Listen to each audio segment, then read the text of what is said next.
अस्सलामुअलैकुम friends, welcome to my cooking with APS. आज हम बनाने वाले हैं दम का गोश्त। इसे बहुत ख़ास तरीके से बनाने वाले हैं और इसका जायका यानी इसका टेस्ट बहुत ज़्यादा अमेजिंग होता है। मज़ेदार तो बहुत ज़्यादा लगता है, मगर इसके साथ साथ ये बनाना बहुत ज़्यादा आसान है। तो चलिए देखते हैं ये कैसे बनता है।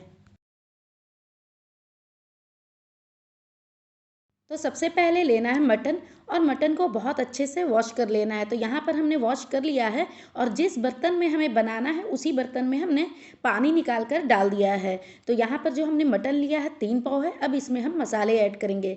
तो जैसे कि हमने यहाँ पर 1.5 बड़ा चम्मच अदरक लहसुन का पेस्ट, 1 बड़ा चम्मच धनिया पाउडर, 1 बड़ा चम्मच लाल मिर्च तीखी वाली है, 1 बड़ा चम्मच कश्मीरी लाल मिर्च, आधी छोटी चम्मच हल्दी, आधी छोटी चम्मच ज़ीरा पाउडर, आधी छोटी चम्मच काली मिर्च पाउडर, आधी छोटी चम्मच गरम मसाला पाउडर। ये होममेड गरम मसाला पाउडर है। अब हम इसमें डालने वाले हैं 1 छोटी चम्मच कसूरी मेथी। अब जो हमने यहाँ पर लिया है ये ख़ास इंग्रेडिएंट है। तो 3 बड़ा चम्मच हमने नारियल पाउडर ले लिया है और 5 काजू, दोनों को रोस्ट कर लिया है लो फ्लेम पर और उसके बाद इसे ठंडा करने के बाद ग्राइंडर में पीस लिया है। उसके बाद इसमें डाल देना है। अब इसमें जो ख़ास चीज़ जाने वाला है वो है प्याज। तो 3 मीडियम साइज़ के प्याज को हमने बारीक काट लिया था और इसे गोल्डन फ्राई करने के बाद उसे ठंडा कर लेना है। उसके बाद ग्राइंडर में पीस लेना है। अब इसमें डाल देना है।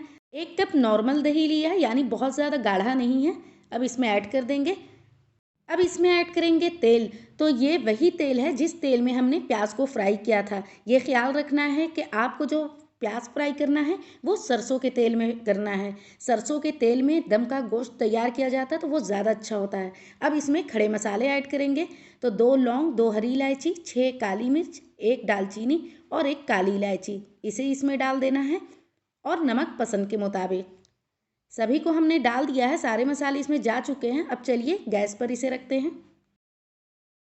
हमने यहाँ पर फ्लेम पर रख दिया है। फ्लेम को ऑन कर देना है हाई फ्लेम पर। अब हम इसे चलाते हुए पकाएंगे। 4 से 5 मिनट के लिए चलाते हुए पका लेना है। अगर हमारी वीडियो अच्छी लगे तो लाइक शेयर कीजिए। अगर मेरे चैनल पर नए हैं तो प्लीज़ सब्सक्राइब ज़रूर कीजिए और हाँ, बेल आइकन को प्रेस ज़रूर कीजिए। इससे हमारी आने वाली हर वीडियो की नोटिफिकेशन सबसे पहले आपको मिलेगी। आप चाहें तो इसे कुकर में बना सकते हैं, मगर दम का गोश्त है कुकर में नहीं बनता है, दम देकर ही बनता है, तब जाकर उसका टेस्ट अलग होता है। 5 मिनट हो चुका है तो अब हम इसमें 1 गिलास पानी ऐड कर रहे हैं। पानी ऐड करने के बाद अच्छे से मिक्स कर लेना है। पानी कम बिल्कुल नहीं डालें, ये बॉटम में लग सकता है। अगर पानी ज़्यादा डालेंगे तो बाद में भी हम पानी को सुखा सकते हैं। तो मैं एक कपड़ा यहाँ पर लगा रही हूँ। इस कपड़े को हमने पहले गीला कर दिया था और इस तरीके से सेट कर लेना है। आप चाहें तो आटे से भी सील कर सकते हैं। मैं आटे से सील नहीं करती हूँ। ढक्कन से ढककर इसके ऊपर वज़न का कोई भी सामान रख देना है।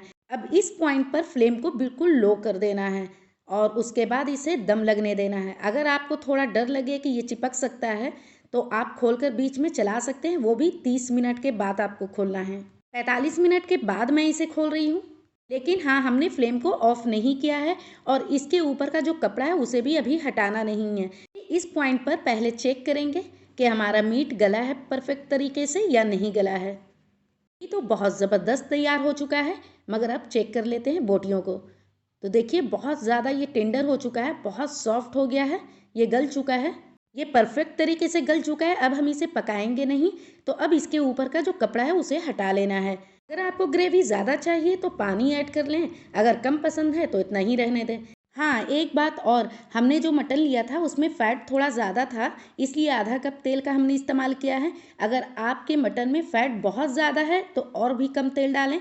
अगर फ़ैट बिल्कुल भी नहीं है तो 1 कप तेल का इस्तेमाल करें। आप देख सकते हैं यहाँ पर कि गोश्त कितने अच्छे से टेंडर हो गया, कितना आसानी से ये टूट रहा है।